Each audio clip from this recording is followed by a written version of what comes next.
ఏం చేసేవారు? అసలు వీళ్ళ యొక్క పరిస్థితి ఏంటంటే, కల్దీల గురించి చెప్తున్నా చూడండి. కల్దీలకి భయంకరమైన మూఢనమ్మకాలు ఎక్కువ. శకునాలు చూస్తారు. ఇప్పుడు చెప్పండి, సెకండ్స్, మినిట్స్, మంత్స్, ఏవైతే వీక్స్, ఇవన్నీ అంటే వారాలు కానీ, నెలలు కానీ, రోజులు కానీ, నిమిషాలు కానీ, ఏవైతే సెకండ్స్ మనకు కనబడి వీటన్నిటిని, వాటి మీద జ్యోతిష్యం చెప్పాలంటే వీటన్నిటికీ క్యాలెండర్ ఏంటి చెప్పండి? చంద్రుడు. నా మాటలు మీకు అర్థమవుతలేదు. చంద్రుని బట్టే నెలలు చూస్తారు, చంద్రుని బట్టే వారాలు చూస్తారు, చంద్రుని బట్టే రోజులు చూస్తారు, చంద్రుని బట్టే నిమిషాలు చూస్తారు, చంద్రుని బట్టే సెకండ్స్ ఏవైతున్నాయి ఇవన్నీ చూస్తారు. ఇప్పుడు చెప్పండి, వీటి కదలికలను బట్టి జ్యోతిష్యం చెప్తారు. ఇప్పుడు జ్యోతిష్యానికి మూలకలు ఎవరు చెప్పండి? కల్దీలు. వీళ్ళు తౌరమ్మని ఇప్పుడు తయారైపోయి మనకు యూనివర్సిటీ కడతా అంటున్నారు. దేనికి?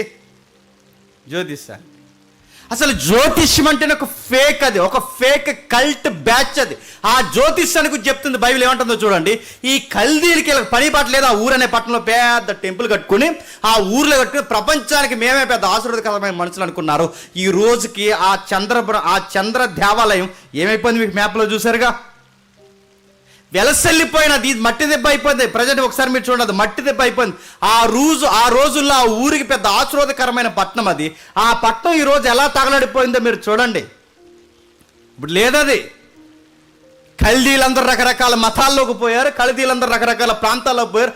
ఆ గుడే ప్రజెంట్. ఇదిగో ఈ గుడి. ఎప్పుడన్నా పాస్పోర్ట్ వస్తే డబ్బులు ఉంటే వెళ్ళి చూసిరండి.